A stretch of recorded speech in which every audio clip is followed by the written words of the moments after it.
সবাইকে স্বাগত জানাই আজকে উপস্থিত অনুষ্ঠানে আপনাদের দ্বারা আমরা প্রশংসা গান শুরু করব। আমরা গাইব গান সংখ্যা 1 আমি ভোরবেলা দেব প্রশংসা।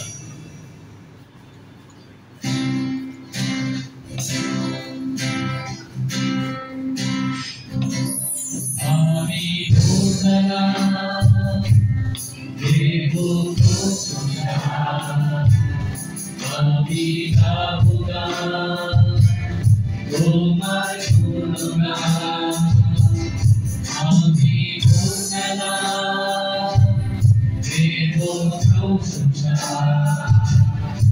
আমি গাবো গান তোমার গুণগান। প্রতিদিন তুমি থেকো আমার সঙ্গে, দিয়েছি যে আমার জীবন তোমারে। প্রতিদিন তুমি থেকো আমার সঙ্গে, দিয়েছি যে আমার জীবন তোমারে।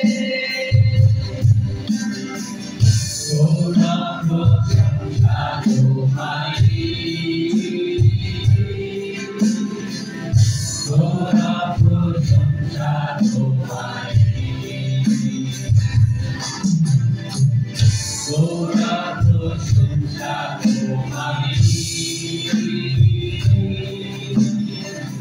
তোরা প্রশংসা তোমারি।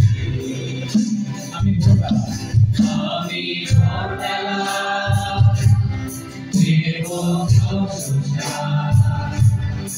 আমি গাবো গান তোমার গুণগান। আমি ভোরবেলা দেব প্রশংসা,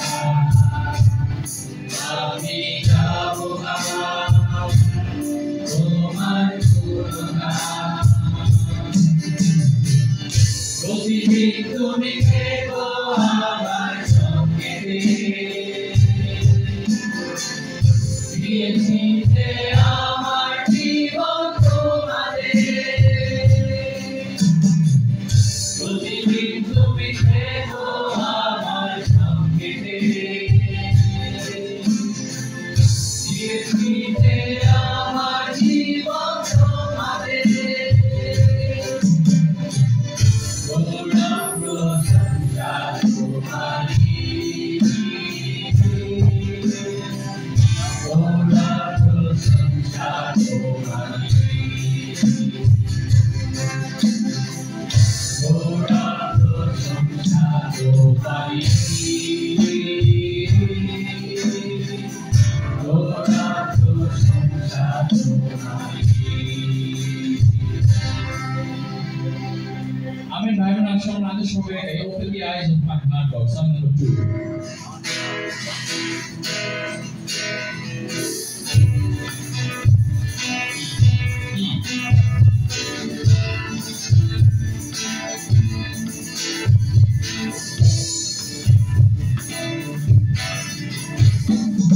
Open the eyes of my heart, Lord.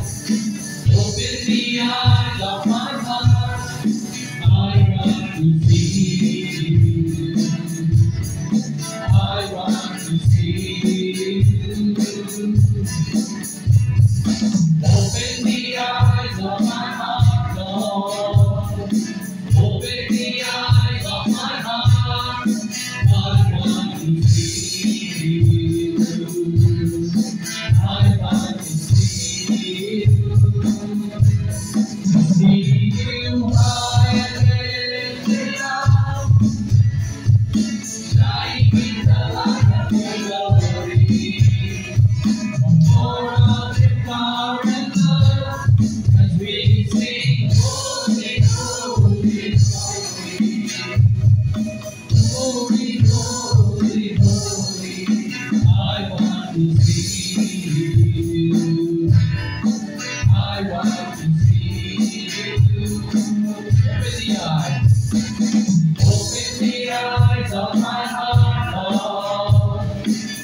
পাঠ করব।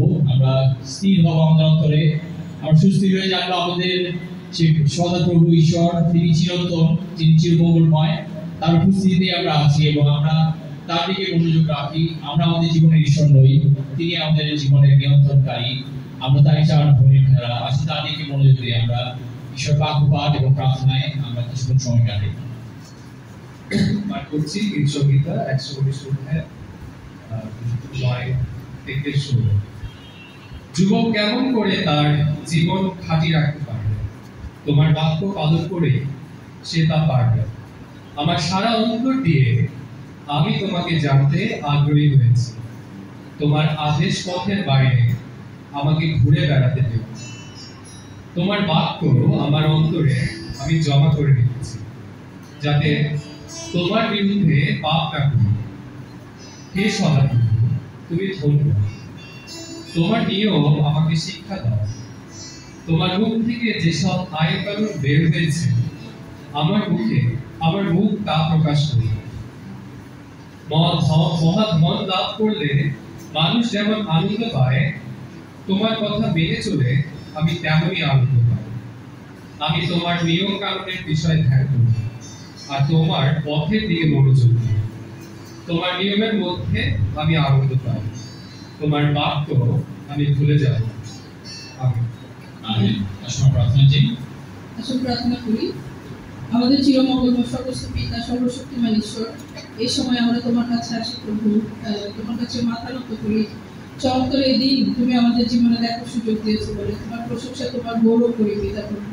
তোমার আশীর্বাদ ছাড়া, তোমার পরিকল্পনা ছাড়া আমাদের জীবনে এই দিন দেখার কোনো যোগ্যতা আমাদের ছিল না প্রভু। তোমার কাছে আমরা কৃতজ্ঞ হই যে তুমি আমাদের প্রতিনিয়ত তোমার শক্তিশালী হাত দিয়ে তুমি আমাদের পরিচালনা করছো। পিতা, যেভাবে বাইবেল বলে তুমি আমাদের সাহায্য করো, আমরা যেন তোমার বাক্য আমাদের অন্তরে জমা করে রাখতে পারি পিতা, যেন যা আমাদেরকে তোমার সেই পাপের পথ থেকে সরিয়ে রাখতে পারি। তোমার বাক্যের ক্ষমতা যেন আমাদের জীবনে কাজ করতে পারে, তুমি আমাদেরকে সেভাবে ব্যবহার করো পিতা।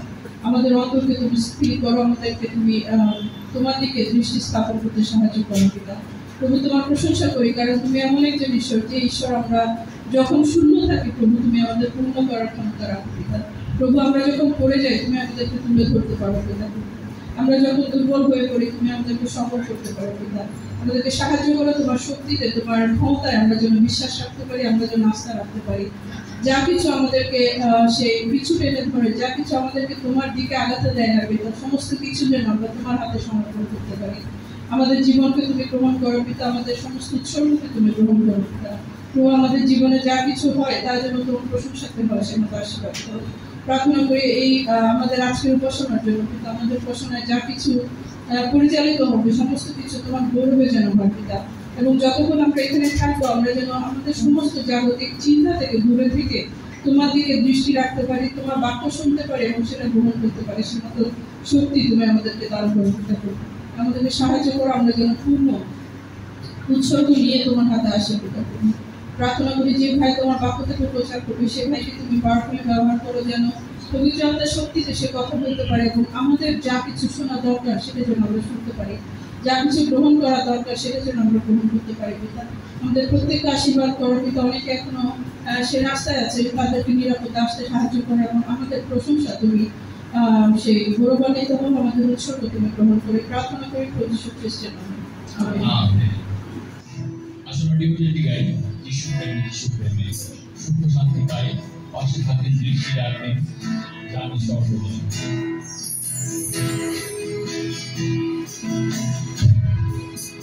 যিশু প্রেমে সুখ শান্তি পাই, পাশে থাকেন, দৃষ্টি রাখবেন,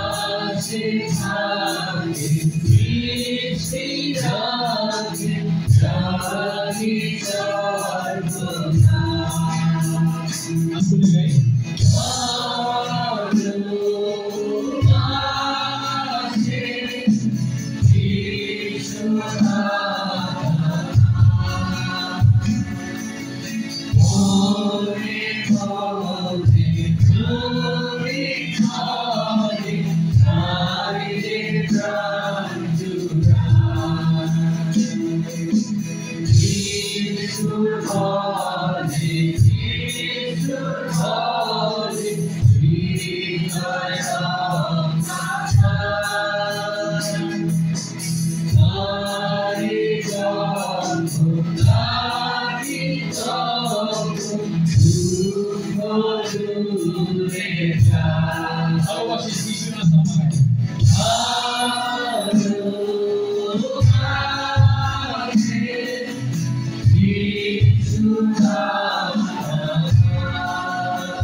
Morning, brothers, sisters, and friends. আমি আশা করি আমরা সবাই ভালো আছি। তোমরা সবাই প্রভু আমাদেরকে সুযোগ করে দিয়েছেন, চমৎকার একটি সকাল দেখবার সুযোগ করে দিয়েছেন। আর এটা তার গৌরব হোক, প্রশংসা হোক যে আমরা আজকে শুক্রবার উপাসনা অনুষ্ঠানে আমরা একত্রিত হতে পেরেছি। প্রভু দয়া, প্রভু আশীর্বাদ আমরা পেয়েছি। আমরা ধন্যবাদ জানাই যে তিনি আমাদেরকে সুস্থ রেখেছেন। অনেক বা এই সময় বিভিন্ন জায়গাতে অসুস্থ, বিভিন্ন সমস্যায় জর্জরিত হয়েছে, বিভিন্ন অসুবিধার মধ্যে তারা জীবন কাটাচ্ছে, কিন্তু আমরা সুস্থ শরীরে এখানে আসতে পেরেছি, এটা তার একমাত্র করুণা।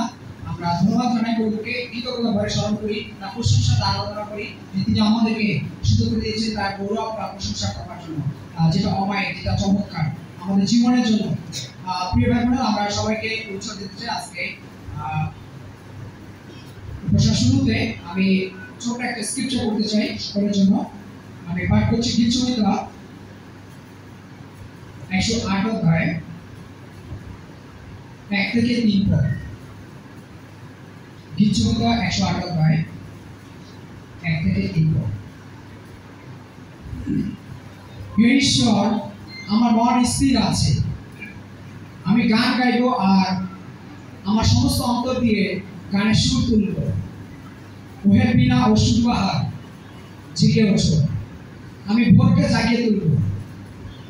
হে সদাপ্রভু, বিভিন্ন জাতির সামনে আমি তোমার ধন্যবাদ করব, তাদের মধ্যে তোমার উদ্দেশ্যে গান গাইব। আমেন। কি চমৎকার দাউদ তার একটা গীতে তিনি এটা উল্লেখ করেছেন। তিনি যখন সেই বিনা আওয়াজে, তিনি যখন সেই তার যে বাদ্যযন্ত্র ছিল সেগুলো বাজিয়ে তিনি ঈশ্বর গৌরব করতেন, প্রশংসা করতেন। আজকে সকালবেলা আজকে দাউদ আমাদেরকে স্মরণ করে দিয়েছে বাক্যের মধ্যে দিয়ে। আজকে আমরা দেখতে পাচ্ছি যে তিনি সকাল ভোরকে জাগিয়ে তুলেন তার ধন্যবাদ প্রশংসা করবার জন্য, সদাপ্রভুর উদ্দেশ্যে গান করবার জন্য। আজকে আমরা সেই যখন তার উদ্দেশ্যে গান প্রার্থনা প্রশংসা করার জন্য এসেছি, মিলিত হয়েছি। আমরা যেন আমাদের মন, আমাদের প্রাণকে স্থির করি, যেটা প্রথম পদে বলা হয়েছে। আমরা যেন তার কাছে সমর্পিত হই এবং প্রভু যেন আমাদেরকে আশীর্বাদ করবেন, আমাদের সমস্ত পাপ অনাথ ক্ষমা করেন এবং আমরা যেন তার আশীর্বাদ নিয়ে আমরা বাসায় ফিরে যেতে পারি। আর এই সময় আজকে জুয়েলদা আমাদের সামনে প্রভুর বাক্য শেয়ার করবে। আমরা আমাদের অন্তর খুলে দিই, আমাদের হৃদয় প্রস্তুত করি যেন প্রভুর বাক্য আমাদের হৃদয়ে শতগুণ ফল প্রদান করতে পারে। আসুন আমরা প্রার্থনা মধ্যে আজকে প্রশংসা করি। সর্বস্ব পিতা, ধন্যবাদ করি, তুমি অনেশ্বর, তুমি চমৎকার ঈশ্বর, তুমি দয়া করে যাচ্ছ আমাদেরকে। আমাদের এমন কোনো যোগ্যতা, গুণ, ক্ষমতা নেই যে যার কারণে আমরা বেঁচে থাকতে পারি। পৃথিবী থেকে আমরা একমাত্র বেঁচে থাকতে পারি না যদি তুমি না ইচ্ছা করো পিতা, যদি তুমি না চাও পিতা। তোমার গৌরব করে আজকে চমৎকার সকালবেলার জন্য। আমরা অধার্মিক, আমরা পাপী, অযোগ্য, তবু তুমি আমাদেরকে রক্ষা করেছো। তোমার পায়ে নিচে আমরা সমর্পিত হই পিতা। তুমি আমাদের প্রত্যেক আশীর্বাদের জন্য ভালো এবং আমাদের ক্ষমা দান করো পিতা। এই সময় তোমার বাক্যের নিচে আমরা সমর্পিত হই, তুমি আমাদেরকে আশীর্বাদ করো, সেই জুয়েলদাকে বাক্যের জন্য বাফুলি ব্যবহার করো। আমাদের হৃদয়ে তুমি তুলে দাও পিতা। তোমার বাক্য যেটা আমাদের বলতে চায় সেটা তুমি আমরা গ্রহণ করতে পারি পিতা। এবং আমাদের জীবন যেন নতুন রূপে গড়ে তুলতে পারি পিতা। তুমি সেই মতো শক্তি আমাদের প্রত্যেক দান করো। অসুস্থ পীড়িত হয়েছে সকলকে তুমি সুস্থতা দান করো। ভালোবাসা শেয়ার করি, প্রার্থনা আমাদের মধ্যে সময় করি। আমেন। আমরা আসুন প্রচার যাওয়ার আগে আরেকটি গান যেন উজ্জীবিত হই।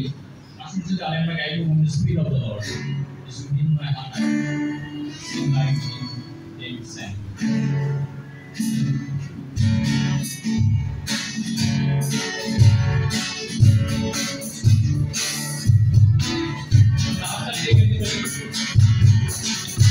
When the spirit of the Lord is within my heart, I will sing like David sang.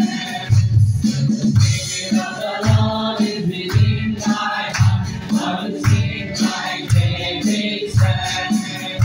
I will sing, I will sing, I will sing like David sang. I will sing, I will sing, I will sing, I will sing like David sang. When the spirit of the Lord is within my heart, I will fight like Joshua. When the spirit of the Lord is within my heart, I will fight like Joshua. I will fight, I will fight, I will fight like Joshua. I will fight, I will fight, I will fight like Joshua. When the spirit of the Lord is within my heart, I will pray like Elijah prayed. When the spirit of the Lord is within my heart, I will pray like Elijah prayed. I will pray, I will pray, I will pray like Elijah prayed. I will pray, I will pray, I will pray like Elijah prayed. When the spirit of the Lord is within my heart, I will preach like Peter preached. When the spirit of the Lord is within my heart, I will preach like Peter preached. I will pray, I will pray, I will preach like Peter preached. I will pray, I will pray, I will preach like Peter preached. When the spirit of the Lord is within my heart, I will love like Jesus loved. When the spirit of the Lord is within my heart, I will love like Jesus loved. I will love, I will love like Jesus loved. I will love, I will love, I will love like Jesus loved. Amen. Please be seated. Dr. Good morning, brothers, sisters, friends. সবাইকে শুভেচ্ছা জানাই। এটার সাথে চমৎকার একবার আপনাদের সামনে একত্রিত হতে পেরেছি আমরা বিশেষ করে। আমি জানি যে বিগত দিনগুলোতে আমরা অনেক স্ট্রাগল করতেছিলাম অনেক ক্ষেত্রে, অনেকের সপ্তাহটা হয়তো ভালো যায় নাই বা টাফ গেছে, বাট স্টিল আপনি সময় করেছেন আজকে আসার জন্য, ঈশ্বরের কাছ থেকে উপাসনা করার জন্য এবং সেই উৎসাহ নিয়ে আবার ফিরে যাওয়ার জন্য। আশা করি ঈশ্বরের বাক্য আপনাকে উৎসাহ দেবে আজকে। আমি চিন্তা করতেছিলাম যে এই সিজনটা একটা যেরকম শারীরিকভাবে সুস্থতা অসুস্থতার একটা বিষয় থাকেই, ঠিক তেমনি ভাবে ওয়েদারও চেঞ্জ হচ্ছে একটু একটু করে। আমরা একটা নতুন সিজনে যাচ্ছি এবং দেখা যায় যে এখন যারা আসলে একটু ঘোরাঘুরি পছন্দ করে না, কেউ কেউ আছে না আমরা ঘুরতে খুব পছন্দ করি। তো কে আছে এরকম অনেকে যে ঘুরতে পছন্দ করে, ছুটি পেলে ছুটি পেলে ঘুরতে ইচ্ছে করতে হবে না। আমরা দেখতে পাই যখন আমাদের ঈদের সময় একটা বড় ছুটি হয়, আমরা সবাই বাড়ি চলে যেতে চাই, আত্মীয় স্বজন বন্ধু বান্ধবের সাথে দেখতে চাই। বড়দিনের ছুটির সময় বা অন্য কোনো ফেস্টিভ্যাল বা কোনো একটা ছুটিতে আমরা আসলে একটু ঘোরাঘুরি, একটু বাইরে একটু অন্য কোথাও যেতে চাই। তো আসলে দরকার না, আমরা মনে করি আমাদের একটু পরিবর্তন দরকার, চেঞ্জ দরকার, একটু আনন্দ দরকার, একটা চিন্তা ভাবনার পরিবর্তন দরকার। এটা একটা চমৎকার বিষয়, আমি মনে করি এটা আমাদের প্রত্যেকের জন্য দরকার। তো এটা ভালো দিকটা কি না, এখন যেমন এখন সিজন আরম্ভ হচ্ছে না, ঘোরাঘুরির সিজন। এতদিন পর্যন্ত আমরা বাংলাদেশের ভাষায় বলি না ড্যাম সিজন চলতেছিল, সব জায়গায় কম খরচে ঘোরা যেত। এখন সিজন সব 2 গুণ 3 গুণ হবে, কিছুদিন থাকবে আরো কয়েক মাস এরকম। এই তারপরে দেখা যায় মানুষের অভাব নাই, সেই 2 গুণ 3 গুণ খরচ করে মানুষ আসলে ঘুরতে চাইতে চাইবে। তো এরকম আসলে আমাদের মানুষ হিসেবে আমরা আসলে পরিবর্তন চাই। আমাদের জীবনে সবসময় একরকম এক জায়গায় থাকতে চাই না, আমাদের একটা পরিবর্তন দরকার। আমরা বেড়ে আসতে চাই আমাদের গতানুগতিক জীবন থেকে, এবং এটা এক্সাইটিং, এটা নিউ থিংস। আমি মনে করি যে এটা মানুষের যেমন স্বভাব, আমাদের যেমন স্বভাব, সেই স্বভাবে সবসময় কি আসলে লাইফটা কি এরকম পরিবর্তনের ভিতর দিয়ে যায়? আসলে লাইফে আসলে কখনো কখনো আসলে 100 মিটার দৌড়ের মতো না, যে দৌড়ে এলাম শেষ হয়ে গেল। কিন্তু এটা আসলে একটা, আমরা অনেক সময় বলি যে এটা একটা ম্যারাথনের মতো। শুরুতে যেমন ভালো করতে হবে, ক্লোজিংও ভালো করতে হবে, নাহলে ম্যারাথন জেতাটা আসলে ডিফিকাল্ট। শুরু থেকে শেষ পর্যন্ত ভালোভাবে দৌড়াতে হবে, এবং এটার জন্য আসলে লক্ষ্য দরকার, মনের প্রতিজ্ঞা দরকার। যতটা না শরীর যায় তার সাথে মনের জোরে ম্যারাথন দৌড়ানো হয়। আপনারা তো যারা যারা ম্যারাথনটা দৌড় নিয়েছেন, পড়াশোনা করছেন বা জানেন, তারা তো জানেন যে দীর্ঘ অনেক দূর দৌড়াতে গেলে বা অনেক দূর হাঁটতে গেলে একটা মনের জোর লাগে। আমরা রিসেন্টলি না আমরা হোপেসটা আমরা গেছি রিট্রিটে পাহাড়ে। এখন যে রিট্রিট সেন্টার আমরা তো জানি না কোথায়, যেখানে নামাইছে সেখান থেকে 2 কিলোমিটার 2.5 কিলোমিটার পাহাড়ের ভিতরে। তো যেতে যেতে আমাদের আসলে মনের জোর লাগছে যে ওই তো এখানে দেখা যায়, ওই তো দেখা যায় শেষ পয়েন্ট। তো ওখানে গিয়ে বলে যে না ভাই কেবল মাঝামাঝি আসছে, ওই যে ওখানে দেখা যায়। তো যেতে যেতে 2.5 কিলোমিটার হেঁটে গেছি আমরা, প্রায় 40 মিনিট 45 মিনিট পাহাড়ের উঁচু উঁচু রাস্তা দিয়ে। একটা অ্যাডভেঞ্চার না, আশেপাশে বিপদ আছে, সাপ আছে, ভয় আছে, মাটি এত উপযোগী না, স্লিপ কেটে পড়ে যাওয়ার মতো অবস্থা। 2-1 জনের তো হয়েছে টুকটাক, কিন্তু এই যে অ্যাডভেঞ্চার, আবার নামার সময় ঠিক তাই আরেক রাস্তা দিয়ে নামছি, এবং আমরা জানি না কোথায় যাচ্ছি, নতুন রাস্তা। এমন একটা জায়গা আছে যেখানে পাহাড়ের ঢলে রাস্তা পুরাই গেছে, নাই কিছু, মনে হয়েছে খাল। এবং খালটাই যে রাস্তা এটা কে জানে, খালের পাড় দিয়ে উঠতে গিয়ে দেখি যে নামাটাও ডিফিকাল্ট, ওঠাটাও ডিফিকাল্ট, অথচ খালটাই আসলে সহজ। তো এরকম আর কি, পরে বুঝলাম যে আসলে এটা একটা রাস্তা ছিল। এরকম আর কি আমাদের অ্যাডভেঞ্চার লাইফে অ্যাডভেঞ্চার দরকার, এবং ওই যে লক্ষ্য দরকার এই দূরত্ব অতিক্রম করতে গেলে। তো এই বিষয়গুলো আমাদের জীবনে হয়,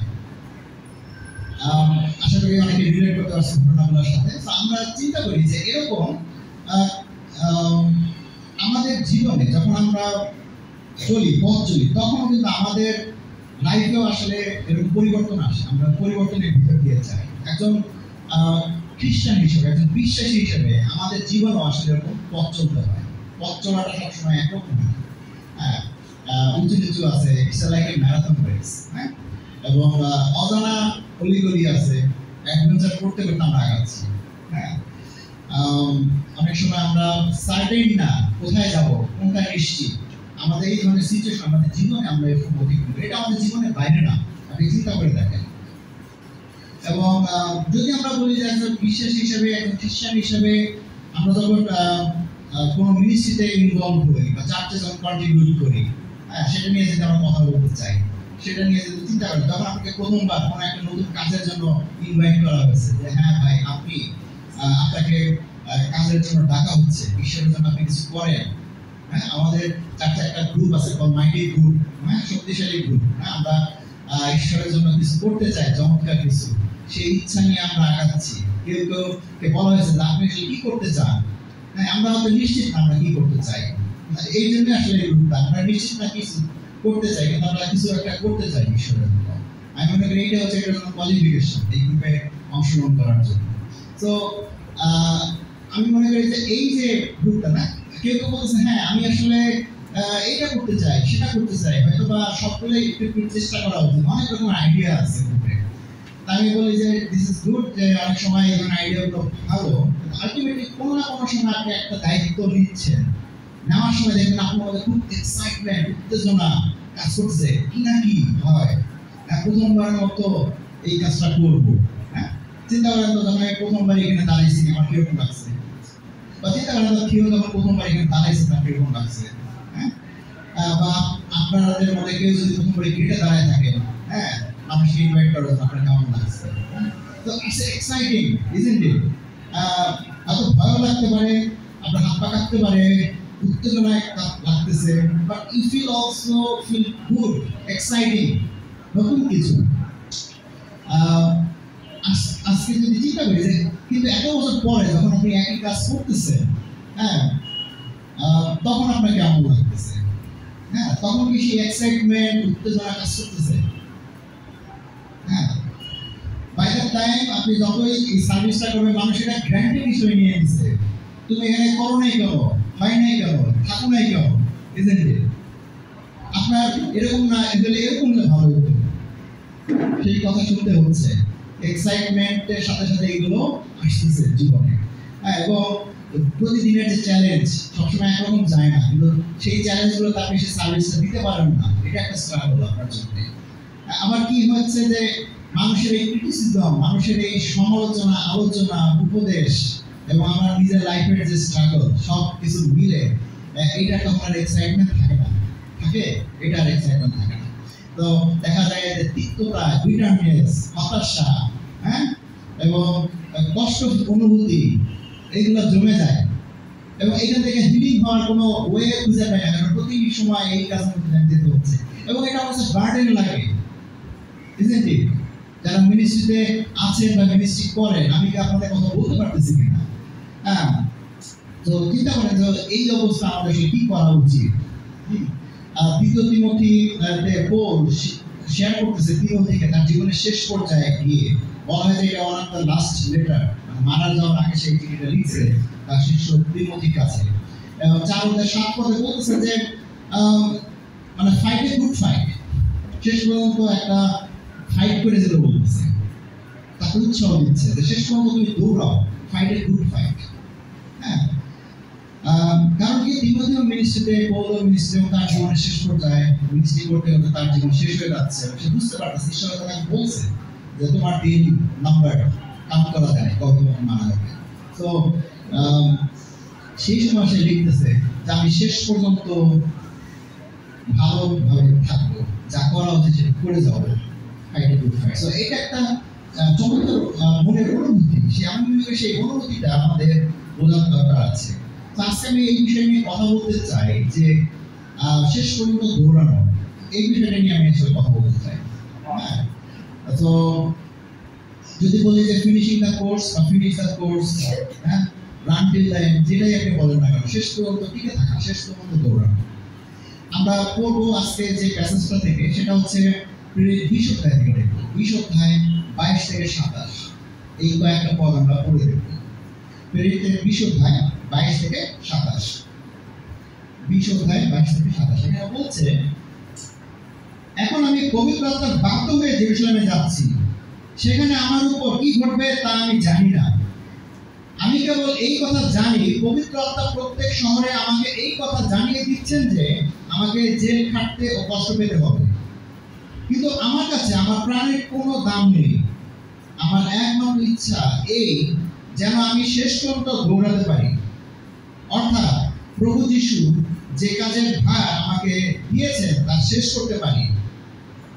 সেই কাজ হলো ঈশ্বরের দয়ায় সুখবরের বিষয়ে শিক্ষা দেওয়া। এখন আমি এই কথা জানি যে আপনাদের যাদের কাছে আমি গিয়ে ঈশ্বর রাজ্যের বিষয়ে প্রচার করেছি তাদের কেউই আমাকে আর দেখতে পাবেন না। সেই জন্য আজ আমি আপনাদের পরিষ্কারভাবে বলছি, কারণ রক্তের দায়ে আমি নই। কারণ ঈশ্বর কি চান তা আপনাদের জানাতে আমি কখনো পিছপা হইনি। আমেন। ভাই বোনেরা, এই একটা চমৎকার প্যাসেজ। এই প্যাসেজে ইফিসীয় মণ্ডলী থেকে সে বিদায় নিয়ে রাস্তায় ইফিসীয় মণ্ডলীর লিডারদেরকে কথা বলতেছে তাদের সাথে, এবং তার নিজের বিষয়ে সে সাক্ষ্য দিচ্ছে এবং বলতেছে যে আমি এই পথে তৃতীয় যাত্রা শেষ করেছি। আমি এখন তখন আর বলি না তৃতীয় যাত্রা, আমরা জানি ও তার মিশনারিজ কাজ শেষ করতেছে, তৃতীয় যাত্রা তার শেষ, এবং সে ফিরে যাচ্ছে জেরুজালেমে। এবং আমরা হয়তো ভবিষ্যতে জানি কি হবে। জেরুজালেম থেকে তাকে রোমে নিয়ে যাওয়া হবে বিচারের উদ্দেশ্যে। সে অনেক বছর জেলে থাকবে এবং তাকে বিচার করার জন্য রোম সম্রাটের কাছে নিয়ে যাওয়া হবে এবং সেখানে তার মৃত্যু হবে। তো এই বিষয়ে পবিত্র আত্মা তাকে আগেই জানিয়েছে এবং সে বিদায় নিচ্ছে ইফিসীয় মণ্ডলী থেকে। তোমাদের সাথে আর কোনোদিন দেখা হবে না, this is the last time. হ্যাঁ, চিন্তা করেন তো, লাস্ট টাইম কোনো কিছু হলে বউ তো অবশ্যই ভালো কিছু বলছে না, মনে রাখার মতো জিনিস, জীবনের চরম মূল্যবোধ যা সে শিক্ষা দিতে চায় সেগুলো সে শেয়ার করছে। বিশেষ করে 24 পদ বলে যে, কি বলে 24 পদ বলে, কিন্তু আমার কাছে আমার প্রাণের কোনো দাম নেই, আমার একমাত্র ইচ্ছা এই যেন আমি শেষ পর্যন্ত দৌড়াতে পারি। হ্যাঁ, তো শেষ পর্যন্ত দৌড়ানোর সে ডিজায়ার, মনোভাব সে রাখছে। তো পৌলের কথা শুনলে মনে হতে পারে যে এটা মনে হয়, আপনারা যারা বসে আছেন আপনাদের কাছে মনে হতে পারে এটা মনে হয় পৌলের মতো লিডারদের জন্য, পাস্টরদের জন্য, বা চার্চের যারা নেতা আছে তাদের জন্য হয়তো এই কথা বলছে। আপনি বা আমি আমরা চিন্তা করি আমরা হচ্ছে লেম্যান, আমরা হচ্ছে সাধারণ মানুষ, আমাদের জন্য আসলে এই বিষয় বলে নাই। Is it true? এটা কি আসলে সত্যি কথা? আপনি হয়তো চিন্তা করতে পারেন এইভাবে, কিন্তু আসলে দেখি আমরা যে ঈশ্বর আসলে এই পৌলের এই মনোভাবের পিছনে কি কাজ করছে, ঈশ্বর আসলে আমাদের জন্য কি বলে, আমরা এটাও জানতে চাই। আমি প্রথমে যে জিনিসটা, আমি কয়েকটা বিষয় নিয়ে আজকে কথা বলবো এই মনোভাবের বিষয় নিয়ে। পৌলের প্রথম যে বিষয়টা আমরা বলবো যে আপনি রিকগনাইজ করেন বা আপনি স্বীকার করেন যে ঈশ্বর আপনাকে একটা মিনিস্ট্রি দিচ্ছে। হ্যাঁ, এটা অনেক সময় আমরা বুঝি না। আপনি চিন্তা করতে পারেন যে মিনিস্ট্রির কাজ আমার না, মিনিস্ট্রি আমার দায়িত্ব না, আমি একজন সাধারণ মানুষ, আমি বিশ্বাসী, এর চাইতে বেশি কিছু না। হ্যাঁ, কিন্তু এটা স্বীকার করেন যে বাইবেলে কোথাও কোথাও বিশ্বাসীদেরকে এমনি বিশ্বাসী দেখবেন না। সব বিশ্বাসী কোনো আপনার মিনিস্ট্রির সাথে জড়িত, সব বিশ্বাসী কোনো না কিছু করতেছে। হ্যাঁ, এবং প্রথম পিতর 4:10 পদ যদি আপনি পড়েন, সেখানে এই প্যাসেজে বলতেছে যে প্রত্যেককে পবিত্রতার দান দেওয়া হয়েছে, কিছু না কিছু দেওয়া হয়েছে। রাইট? তো আজকে আপনি যদি ওখানে বসে থাকেন, আপনি চিন্তা করেন যে আমার কিছু দায়িত্ব নাই, আমার কোনো পার্ট নাই। হ্যাঁ, তাহলে আপনি এটা আসলে চিন্তা করে দেখতে পারেন আসলে তাই। বাক্যকে আসলে তাই বলে। বাইবেল বলে যে পবিত্রতা আমাকে একটা দান দিয়েছে। হ্যাঁ, একই কথা যিশু অন্য জায়গায় বলছে, তার একটা প্যারাবলে বলছে, তালন্তের গল্প। আমরা অনেক শুনি যে কাউকে একটা যে তালন্ত দেওয়া হয়েছে সে সেটাকে ইনভেস্ট করছে, সেটা বাড়াইছে, এভাবে বাড়তে বাড়তে একজন করছে সে তালন্ত লুকায় রাখছে। তাকে আরো কথা দেওয়া হয়েছে, তুমি লুকায় রাখছো কেন, তুমি তো ধার দিতে পারতা, ইনভেস্ট করতে পারতা। হ্যাঁ, তো এক্সপেকটেশন, ঈশ্বরের প্রত্যাশা প্রত্যেকের কাছে আছে, প্রত্যেকের জন্য ঈশ্বরের পরিকল্পনা আছে। আজকে আপনাকে বা আমাকে যদি খ্রিস্টের নামে বাপ্তিস্ম হই, আমরা যদি খ্রিস্টেরকে বিশ্বাসী হই, আজকে যদি আমরা নিজেদেরকে খ্রিস্ট বিশ্বাসী বলি, খ্রিস্টান বলি, তার মানে হচ্ছে এই নামের সাথে আপনার একটা মিনিস্ট্রি যোগ হয়ে গেছে। হ্যাঁ, এই নামের সাথে আপনার একটা দায়িত্ব ঈশ্বর দিয়ে দিয়েছে। আজকে সেই বিষয়ে বাইবেল আসলে এইভাবেই খ্রিস্টানদেরকে বলে যে আপনারা হচ্ছে তার শিষ্যদেরকে এইভাবে আইডেন্টিফাই করা হয়েছে। অনেক সময় আমরা খ্রিস্টান কথার আড়ালে শিষ্য চরিত্রটা চাপা পড়ে যায়। একটা টাইটেলের আন্ডারে আমাদের যে অ্যাক্টিভিটি, আমাদের জীবন আচরণ, এটা চাপা পড়ে যায়। হ্যাঁ, আমার মনে হয় যে সেই বিষয়ে আমাদের একটা সচেতন হওয়ার বিষয় রয়েছে। আপনারা চিন্তা করে দেখেন যে আপনি হচ্ছে যিশুর অনুসারী, যিশুর শিষ্য, যিশুর স্টুডেন্ট। হ্যাঁ, যদি তাই হয় তাহলে আপনার আচরণ কিরকম হবে? আপনাকে একটা নাম দেওয়া হয়েছে খ্রিস্টান, কিন্তু তার আপনার ক্যারেক্টার হচ্ছে ইউ আর স্টুডেন্ট, আপনি শিষ্য। আপনি আপনার গুরুকে অনুসরণ করছেন, তার শিক্ষা, তার জীবন আচরণ অনুসরণ করতেছেন। তাহলে আপনার জন্য আইডিয়াটা কি? আজকে আপনি যারা, আমরা এখানে যারা বসে আছি, আমরা যদি চিন্তা করে দেখতে পাই যে এটা শুধুমাত্র মিনিস্ট্রি মানে শুধু কাজ না। আমি বলি যে মিনিস্ট্রি মানে শুধু কাজ না, যে আমাকে এটা করতে হবে। আমি এক্সাম্পল হিসেবে আমি আসলে থাকবো, আমাকে সবাই আসতে হবে, ওয়েলকাম করতে হবে, তাকে দেখাই দিতে হবে রাস্তাঘাট কোথায় কি আছে, ওয়াশরুম কোন দিকে, পানি খাওয়ার জায়গা কোন জায়গায়, বা স্ন্যাক্স কোথায়, বা টি কোথায়, বা কোথায় বসবে, কি করবে, এইগুলো কাজ আমরা চিন্তা করতে পারি। যারা আশা নিয়ে আছে আপনারা চিন্তা করতে পারেন যে দিস ইজ মাই দায়িত্ব, রেসপন্সিবিলিটি, টাস্ক। ইটস ট্রু যে এই সমস্ত কাজ আমরা করি, বাট মিনিস্ট্রি মানে এই সমস্ত কাজ করার না। অনেস্টলি স্পিকিং, এটা মানে হচ্ছে আপনার ওই কাজ করার জন্য যে মনোভাব, মাইন্ডসেট, আপনি মানুষকে সেবা করতে চান, মানুষকে ওয়েলকাম করতে চান, মানুষকে আপনার ভালোবাসা জানাতে চান, মানুষের প্রতি আপনার কেয়ার আছে, এইটা হচ্ছে মিনিস্ট্রি। সেই মনোভাব ধরে রাখা, আপনার মধ্যে যদি সেই মনোভাব থাকে তাহলে আপনি মিনিস্ট্রি করতেছেন, you are doing the right ministry. তাহলে আপনি স্ট্রাগল করবেন না কখনোই। হ্যাঁ, যদি আপনার মনোভাব ঠিক থাকে। ম্যাক্সিমাম টাইমে অনেক সময় আমরা যে কাজ করি, কাজের পিছনে মনোভাব ঠিক থাকে না, সেই মনোভাবকে আমরা ধরে রাখতে পারি না, যার জন্য সেটা আমরা মূল্য দিতে পারি না, এবং আমরা আমাদের কাজে স্ট্রাগল করি দীর্ঘমেয়াদী করতে গিয়ে, এবং আমরা সেই ম্যারাথন রেসের মতো দৌড়াতে পারি না। 2-3 মাস, 4 মাস, 5 মাস, 6 মাস, তারপরে আমরা কুইট করি, কারণ আমার মনোভাব ঠিক ছিল না, সেই মনোভাব এক্সপোজ হয়েছে, বা সেটা হিট হয় না, বা সেটা গ্রো করি না।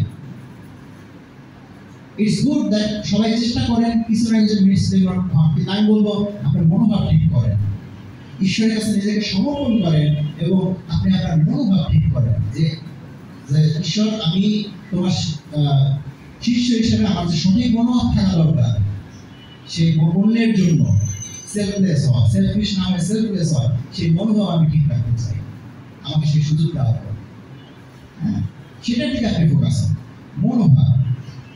এবং চিন্তা করেন যে মনোভাবটা কিরকম মনোভাব, সেটা নিয়ে আমি কথা বলতে চাই। অবশ্যই আমি দ্বিতীয় বিষয়টি নিয়ে কথা বলবো। কিন্তু চিন্তা করেন তো, এই মনোভাবটা হচ্ছে যে আমি আমার ঈশ্বরের জন্য 24/7, মানে আমি সব ক্ষেত্রেই এই মনোভাব রাখি।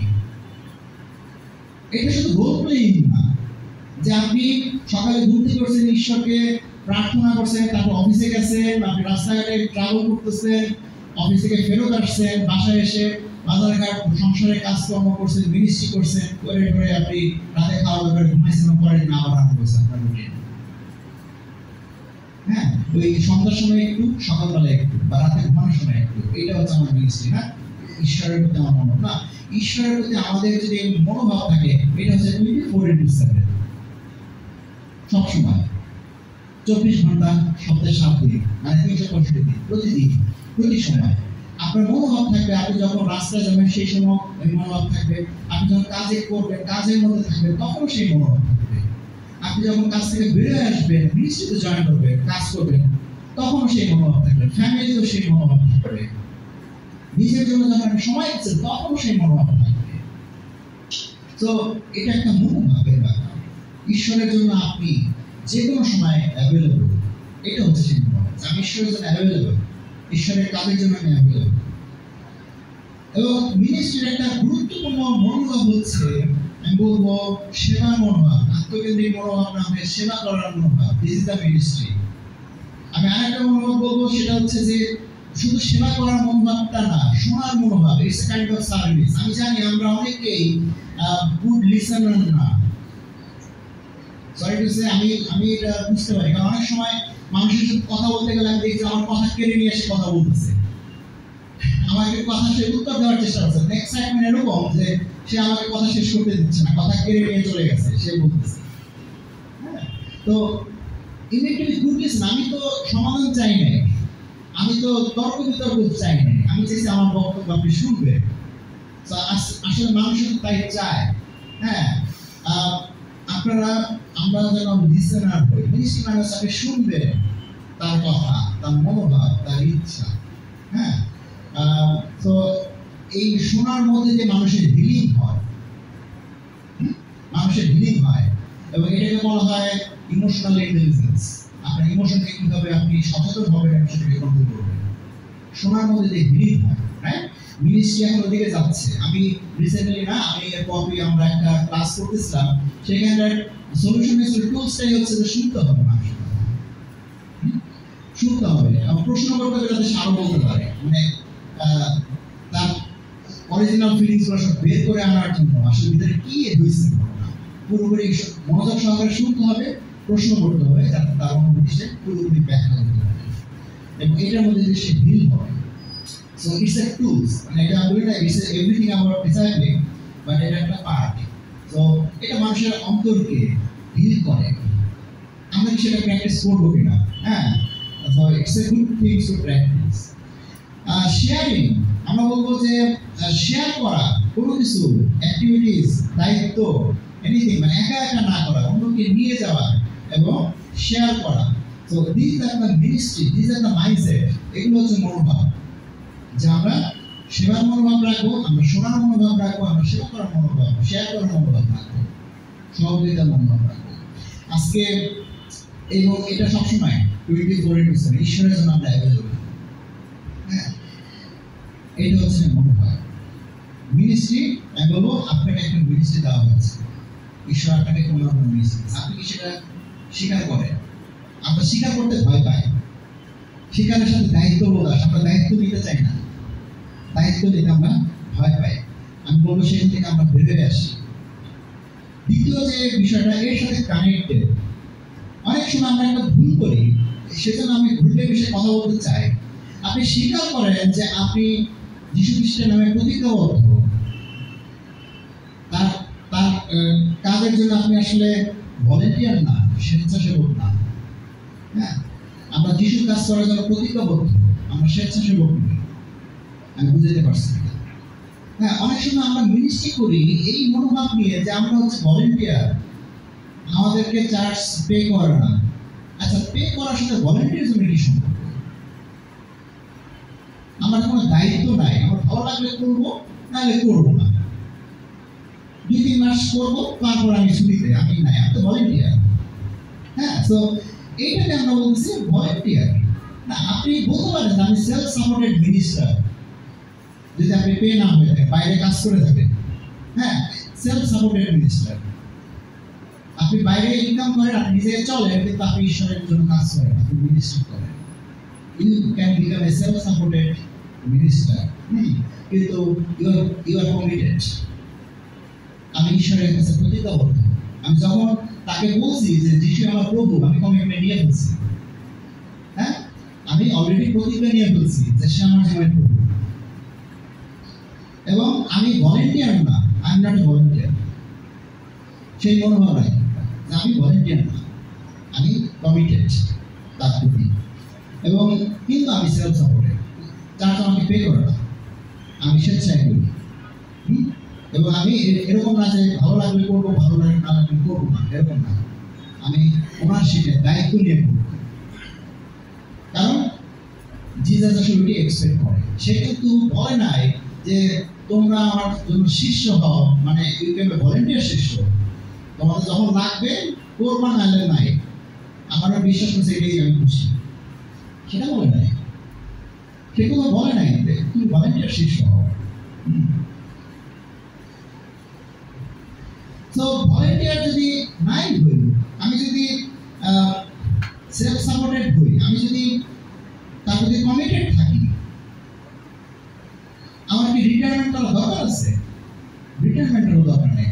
আর যে মনোভাবটা সে বলছে জীবনের শেষ পর্যন্ত করতে হবে, এটা এখানে কোনো রিটায়ারমেন্ট নাই, ব্রেক নাই। যেদিন শেষ হয়ে যাবে জীবন, সেদিনই ব্রেক, মিনিস্ট্রি শেষ, আমার মৃত্যুর সাথে। তো আনটিল দ্যাট পয়েন্ট আমি বলে থাকবো, ওই দিকে আমার দৃষ্টি থাকবে যে হ্যাঁ, আমার বয়স হয়ে যাচ্ছে, আমি তার বড় জোর 5 বছর বা 10 বছর বাঁচতে পারি। তো আমি আমার শেষ লক্ষ্যে 5 বছর বা 10 বছর কিভাবে জীবন যাপন করবো ঈশ্বরের জন্য, এবং সেই লক্ষ্য নিয়ে আঁকা হবে। হ্যাঁ, আমি হয়তো আগের মতো ইয়াং নাই, আমি হয়তো আগের মতো ফিট নাই, আগের মতো সুস্থ নাই, আমি হয়তো প্রতিদিন দৌড়তে পারবো না, কিন্তু আমি কিছু করতে পারবো ঈশ্বরের জন্য। আমার পয়েন্টে থেকে আমি কিছু করতে পারবো, কিন্তু আমার রিটায়ারমেন্ট হবে না, কারণ আমি প্রতিজ্ঞাবদ্ধ শেষ পর্যন্ত ব্যবহার করি। তো আজকে চিন্তা করেন পবিত্র আত্মা আমাদেরকে গাইড করে, পরিচালনা করে, আসলে আমরা কি করবো আমাদের জীবনে। আপনি লিসেন, আপনার প্রার্থনা করেন, আপনি শোনেন আপনার অন্তরে পবিত্র আত্মা আপনাকে কোন দিকে গাইড করতেছে, আপনি শেয়ার করেন আপনার চিন্তা ভাবনা। এবং আমি বলবো যে আপনি বেরোয় আসেন আপনার এই সমস্ত প্যাচ বা পকেট থেকে যেখানে আটকা পড়ে গেছে।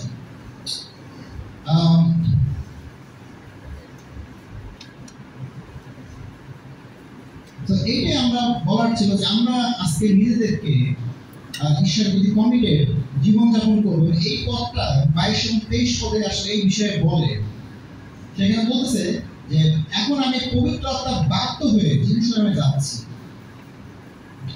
সেখানে আমার উপরে কি ঘটবে তা আমি জানি না। আমি কেবল এই কথা জানি, পবিত্র আত্মা প্রত্যেক শহরে আমাকে এই কথা জানিয়ে দিচ্ছেন যে আমাকে জেলে থাকতে ও কষ্ট করতে হবে।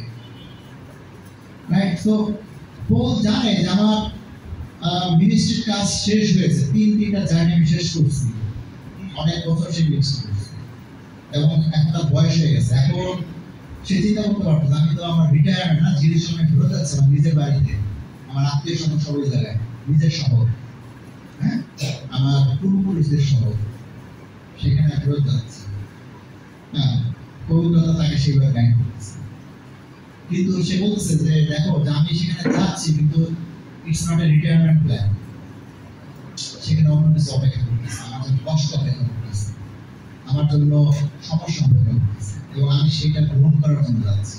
আমার মিনিস্ট্রির ধরন চেঞ্জ হচ্ছে, আমি এখন ভিন্ন ধরনের মিনিস্ট্রিতে যাব। হ্যাঁ, এবং এই সময় তার এই কষ্টের কারণে তাকে জেলে থাকতে হবে, এবং obviously most of the writings এই জেলে থাকতে বলতেছে। হ্যাঁ, এবং ইম্পর্টেন্ট লেখাগুলো সেই বিষয়ে বসে দিতেছে। আপনার ঈশ্বরের কাজ তখন সেটা লেখার মধ্যে দিয়ে প্রকাশ করছে, উৎসাহ দেওয়ার কাজ। আজকে আমরা সেই জিনিস করি, পৌলের পত্র 13টা পত্র বাইবেলের, হ্যাঁ, তার লেখা, এবং তার এই পত্রগুলো আমরা পড়ি, আমরা উৎসাহ নিয়ে আমাদের জীবনে। তো এটাও তার একটা মিনিস্ট্রির অংশ ছিল।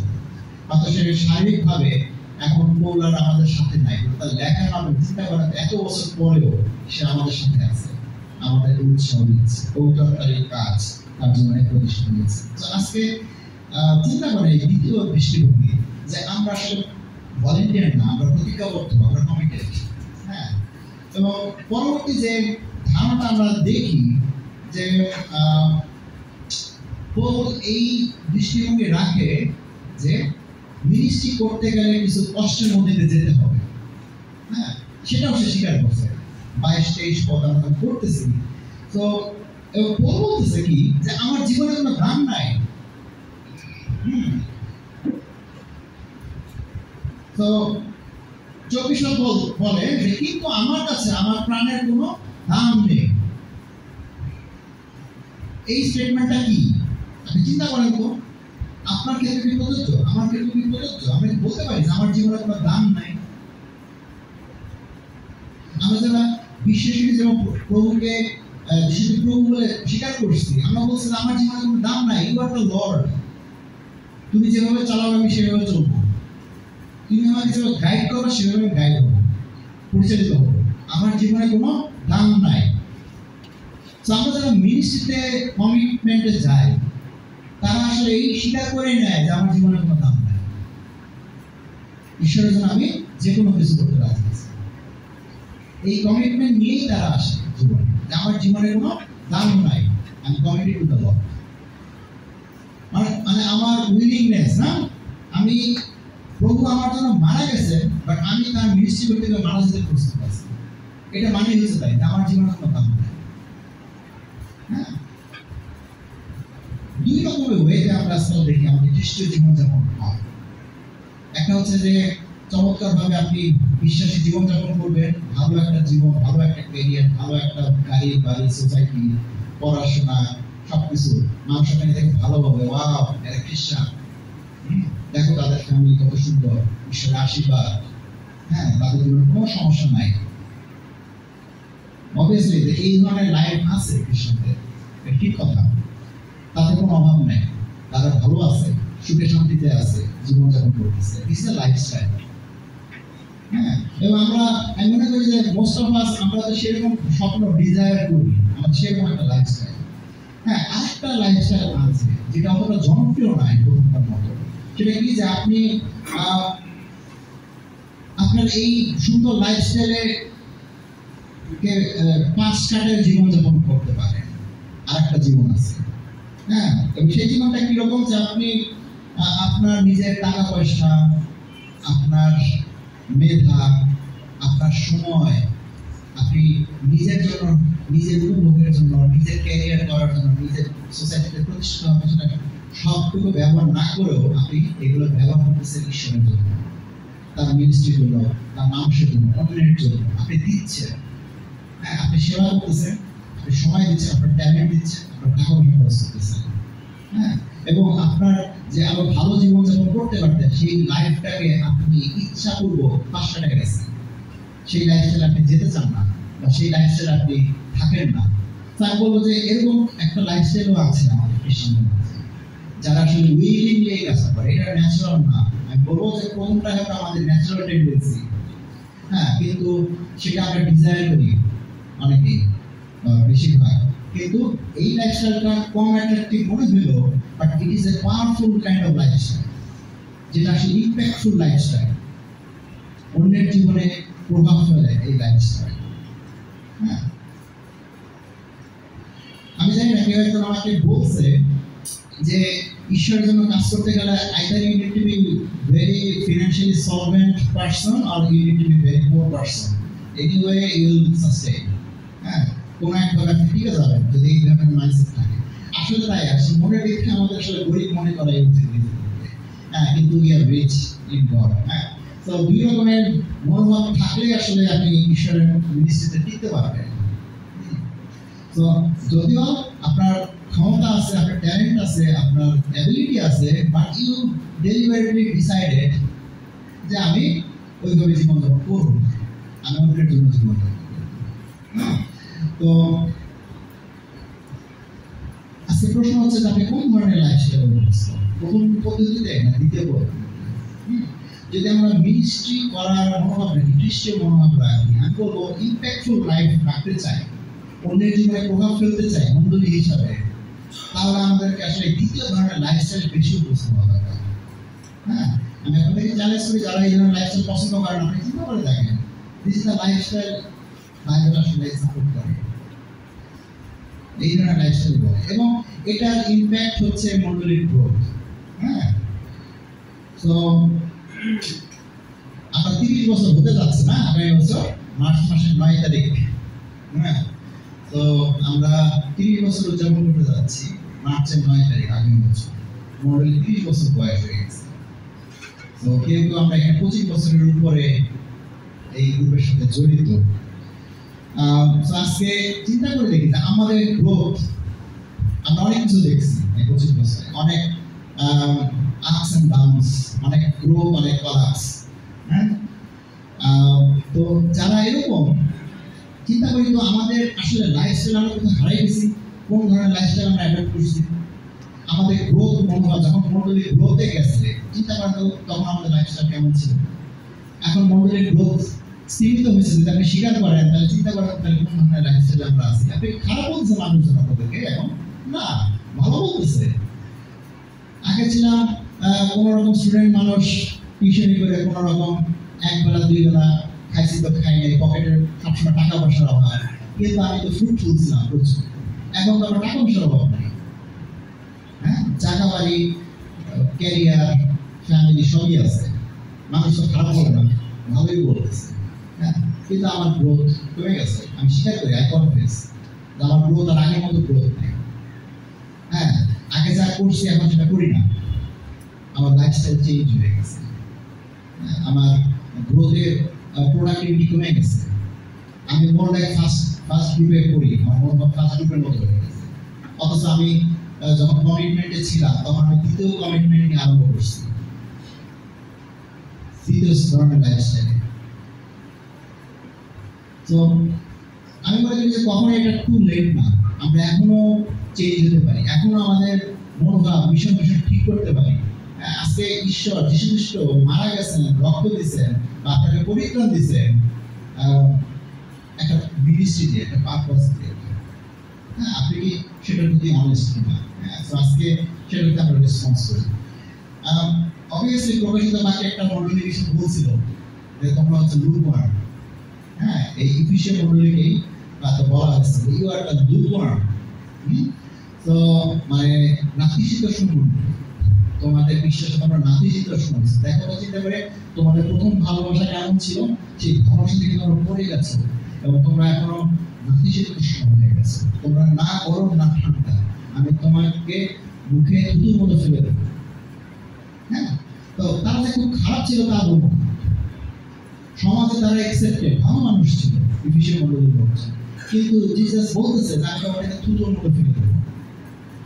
হ্যাঁ, তো আজকে ঈশ্বরের মিনিস্ট্রিতে আমরা যারা কমিটেড, আমি কি নিজেকে যদি নাম্বারিং করতে চাই, আপনি কততে নাম্বার করবেন?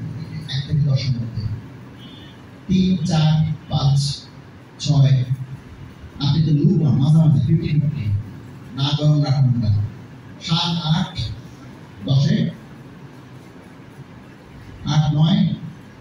হ্যাঁ, 8, 9, 10 হয়তো আমরা গরম হতে পারি, বাট চিন্তা করে আপনি যার নিচে নাম্বার, আপনি হচ্ছে লুকওয়ার্ম। যে যে বলতেছে আমি একটা তুলুর মতো ফেলবো, এগুলো আমার কোনো ভ্যালু নাই। হ্যাঁ, তো আজকে এটা আমাদেরকে চেতনা দেয়, উৎসাহিত করুক আমরা ঠিক কাজটা করি একজন বিশ্বাস হিসেবে, তাই না?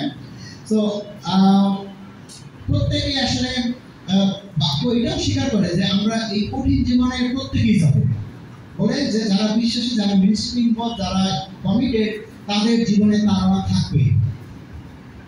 বাক্য এই কথা বলে তাদের জীবনে তাড়না থাকবে, কিন্তু তাই বলে প্রত্যেককে মেরে ফেলা হবে না, তাই বলে প্রত্যেককে অত্যাচার করা হবে না, নির্যাতন করা হবে না, এটা বলা নেই, কিন্তু তাড়না থাকবে। আজকে চিন্তা করেন তো, আমরা আজকে এই জগতের মধ্যে জীবনযাপন করতেছি, আমার চারপাশে আমার কলিগস, আমার পরিবেশ, সমাজ, রাষ্ট্র, এটা হচ্ছে জগৎ, এবং তাদের যে মূল্যবোধ নিয়ে জীবনযাপন করছেন, সেখানে আপনি একটা ভিন্ন ধরনের মনোভাব, মূল্যবোধ নিয়ে জীবনযাপন করতেছেন,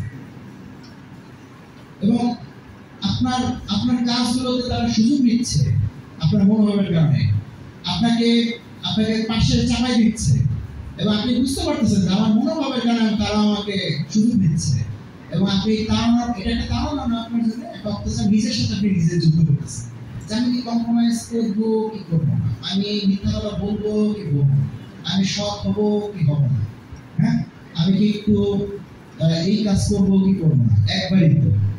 হ্যাঁ, তাড়না না, মনের সাথে একটা যুদ্ধ চলতেছে। তো এই তাড়না তো থাকবে। ক্রিটিসিজম এখনো ক্রিটিসিজম তো অবশ্যই আছে। আমি বলবো যে আমি এখনো ক্রিটিসাইজ করি আমার বিশ্বাসের জন্য, আমার লাইফস্টাইল, জীবনের আচরণ, যদিও আমি আগের মতো অত র্যাডিক্যাল না চিন্তা ভাবনা, কিন্তু তারপর আমার ক্রিটিসিজম পাস ছাড়া নাই। হ্যাঁ, মানুষ এখনো ক্রিটিসাইজ করে। আমি মনে করি এটা থাকবে আমার জীবনে।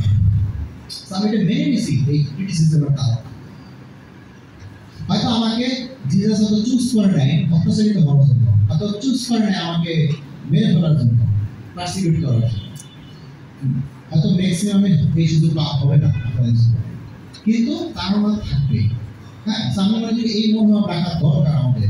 তাড়নাকে অসম্ভব কিছু, খারাপ কিছু মনে করেন না। হ্যাঁ, এটার প্রতি একটা পজিটিভ মনোভাব রাখা, এটা আপনাকে গ্রো করতে সাহায্য করবে, ঈশ্বরকে আন্ডারস্ট্যান্ডিং আরো দৃঢ় হতে সাহায্য করবে। হ্যাঁ, শেষ যে বিষয়টা নিয়ে কথা বলতে চাই সেটা হচ্ছে যে এই সব কিছু সম্ভব যদি আমাদের শেষ সীমা আমাদের দৃষ্টিতে থাকে। হ্যাঁ, শেষ সীমাটা যদি আমাদের দৃষ্টিতে থাকে। 24 পদ বলতেছে যে কিন্তু আমার কাছে আমার প্রাণের কোনো দাম নেই, আমার একমাত্র ইচ্ছা এই যে আমি শেষ পর্যন্ত দৌড়াতে পারি,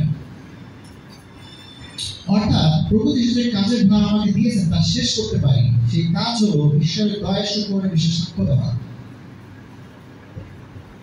26 পদ বলতেছে এই জন্য আজ আমি আপনাদের পরিষ্কারভাবে বলছি, কারণ রক্তের দামে আমি নই, কারণ ঈশ্বর কি চান তা আপনাদের জানাতে আমি কখনো পিছপা হইনি।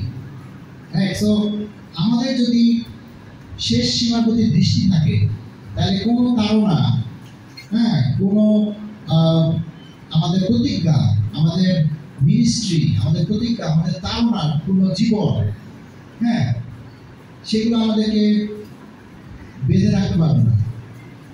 আমরা এই লাইফ নিয়ে এগিয়ে যেতে পারবো যদি আমাদের দৃষ্টি ঠিক থাকে শেষ সীমার প্রতি। এবং সেই দৃষ্টিটা কি, যে আমরা ঈশ্বরের বাক্য গসপেল বহন করি আমাদের নিজেদের জীবনে। আমরা মুখেও বলি, মানুষকে শিখাই, শেয়ার করি, মানুষের জীবনে উৎসাহ দিই যাতে চেঞ্জ হয়, এবং আমরা আমাদের নিজেদের লাইফও এই টেস্টিমনি বহন করি। আমরা সেইভাবে শিক্ষা মানুষের জীবনযাপন করি এবং মানুষ দেখতে পায় যে আমি বাইবেল যা পড়তেছি বা হচ্ছে বা সম্ভব কি সম্ভব সেটা আমার সামনে যারা পড়াচ্ছে বা দেখাচ্ছে তারা নিজেরাও পড়তেছে। তো এটা একটা বিষয় আমার মনে হয় যে আমরা এই ধরনের লাইফস্টাইল যখন অভ্যস্ত হই আমরা সেই টেস্টিমনি নিজেদের মধ্যে বহন করি। তো আপনি যদি আপনার জীবনের এই শেষ সময় যদি আপনার দৃষ্টি ঠিক থাকে, এটা হচ্ছে দৃষ্টিভঙ্গি যে আমি মানুষকে ঈশ্বরের জন্য জয় করতে চাই জীবনের শেষ পর্যায়ে।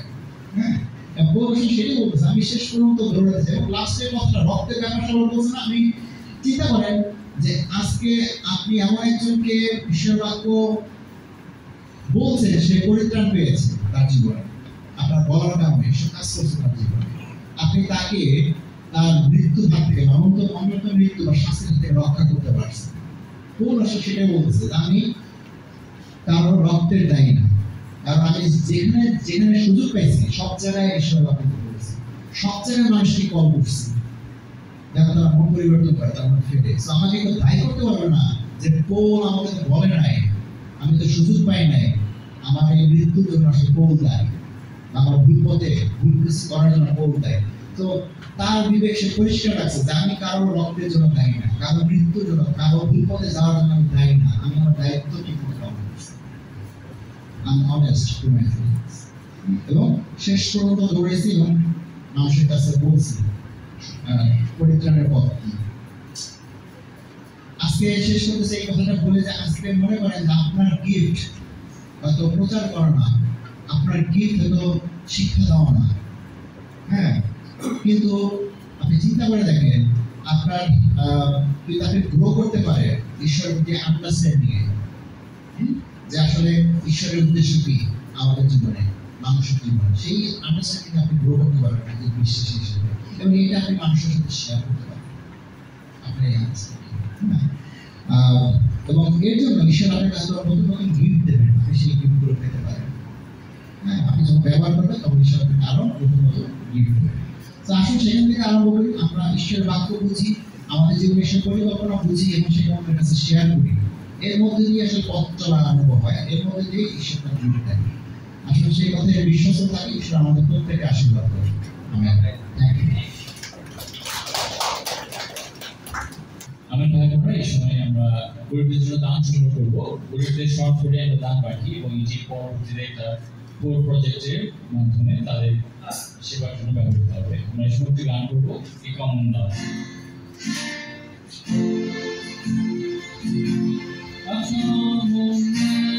For each other, God will keep all the Savior, all one glory to the Lord.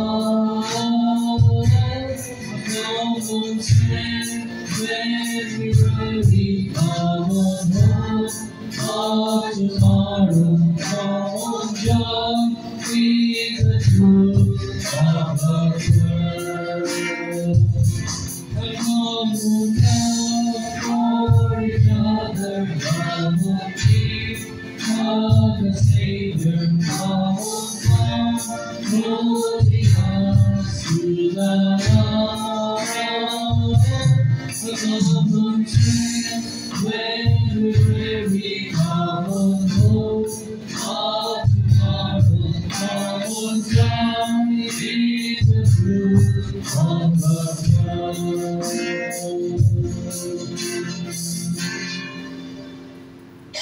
ভাবনা আসুন যে আমরা সেখানে গেবো, খালি খালি ছিল জীবন, হাতাল গান সবাই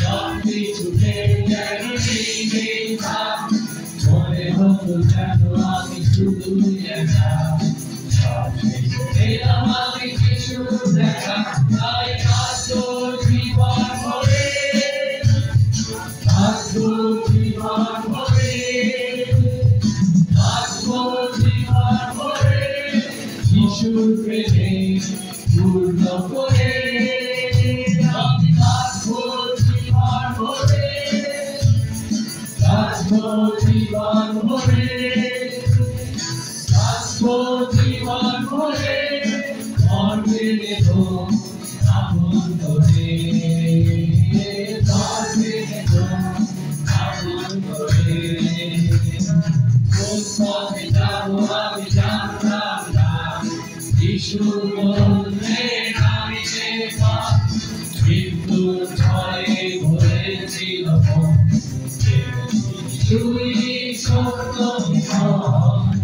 পথে যাবো আমি জানতাম না যিশু বললেন আমি যে পথ মৃত্যুর ঝড়ে ভরেছিল মন যিশুই সত্য জীবন তাই কাঁদবো জীবন ভরে কাঁদবো জীবন ভরে কাঁদবো জীবন ভরে যিশুর প্রেমে পূর্ণ করে আমি কাঁদবো জীবন ভরে কাঁদবো জীবন ভরে কাঁদবো জীবন ভরে মরবে দেব আপন করে মরবে দেব আপন করে তোকে বন্ধু যাচ্ছ কোথায় জীবনের পথে না মরণের ধারে চলে এসো সকলে যিশুর কাছে তোমাদের মতো জীবন দেবে তোকে বন্ধু যাচ্ছ কোথায় জীবনের পথে না মরণের ধারে চলে এসো সকলে যিশুর কাছে তোমাদের মতো জীবন দেবে আমি কাঁদবো জীবন ভরে কাঁদবো জীবন ভরে কাঁদবো জীবন ভরে যিশুর প্রেমে পূর্ণ করে আমি কাঁদবো জীবন ভরে কাঁদবো জীবন ভরে কাঁদবো জীবন ভরে মরবে দেব আপন করে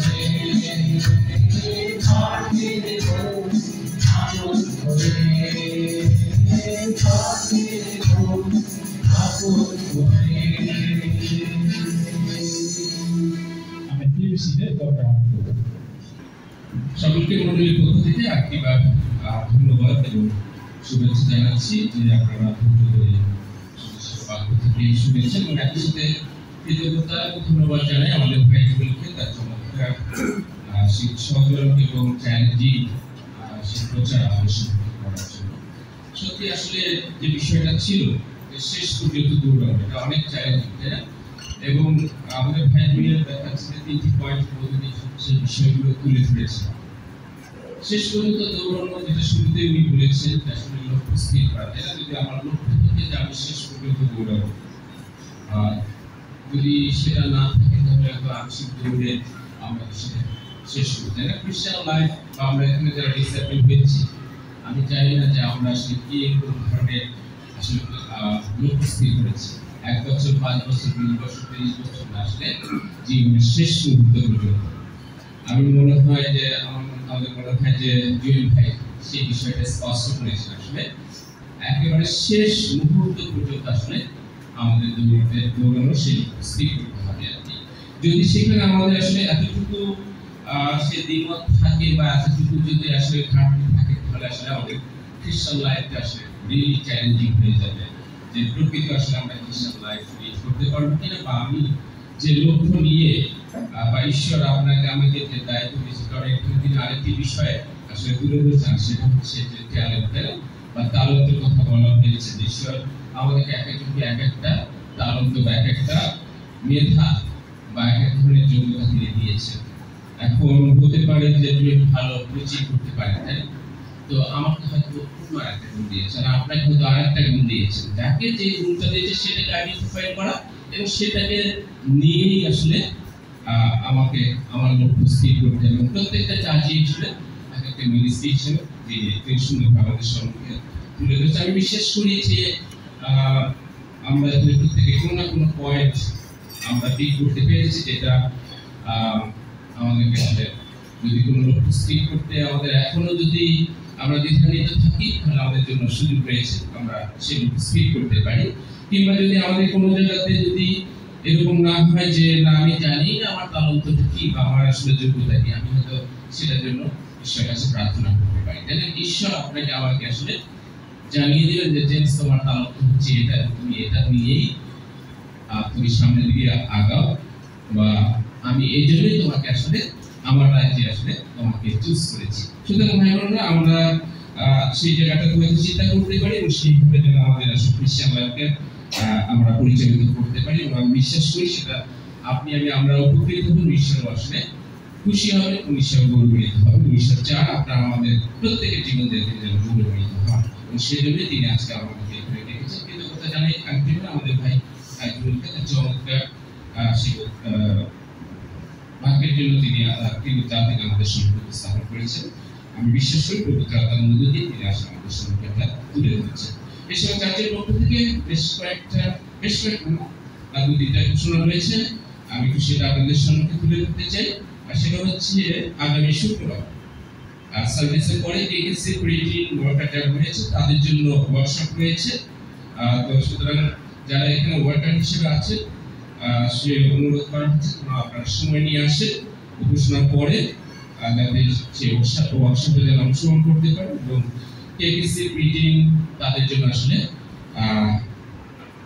ফলপ্রসূ সেই শিক্ষা আপনারা যেন তাদেরকে দিতে পারেন বা ঈশ্বরের আশীর্বাদের বিষয়গুলো তাদের সম্মুখে তুলে ধরতে পারেন।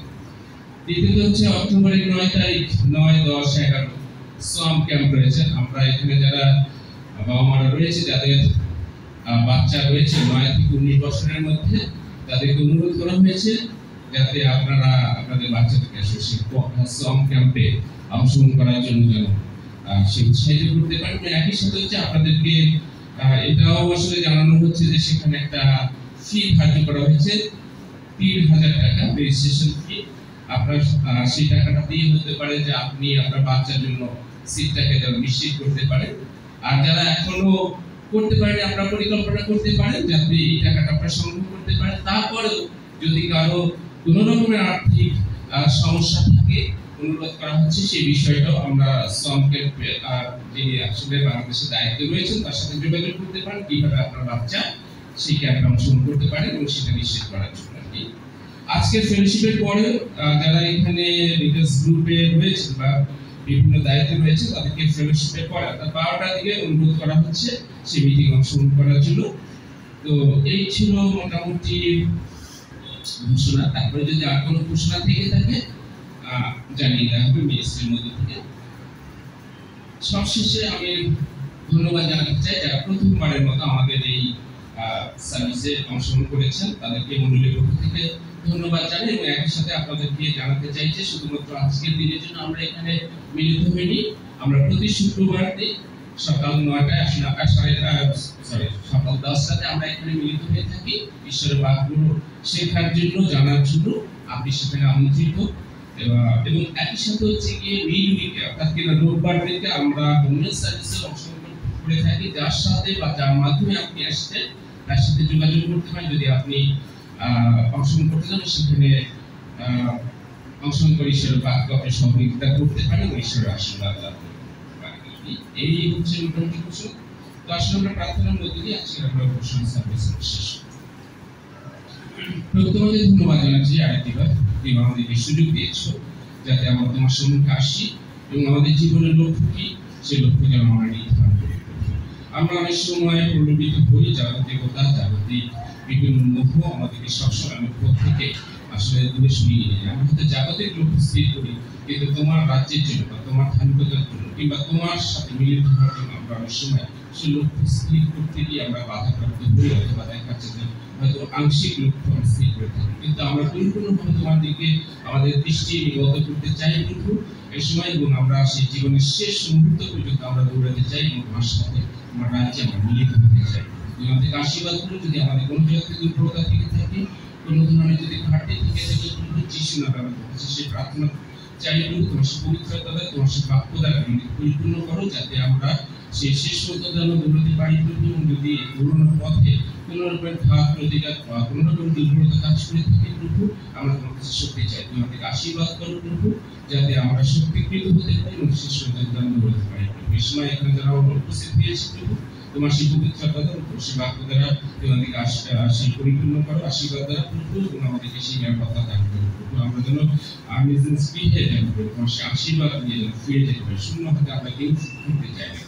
তোমাদের সঙ্গে সঙ্গে থাকবো, স্বাধীনের ভাগ গ্রহণ করবো, আগামী সপ্তাহে যেন প্রভু যা কিছু করবো সেগুলো তোমার আশীর্বাদ দ্বারা পরিপূর্ণ থাকে। সঙ্গে থাকো, সমাজের প্রার্থনা করে শুভেচ্ছা জানা চাই। আমরা আসুন প্রার্থনা করি।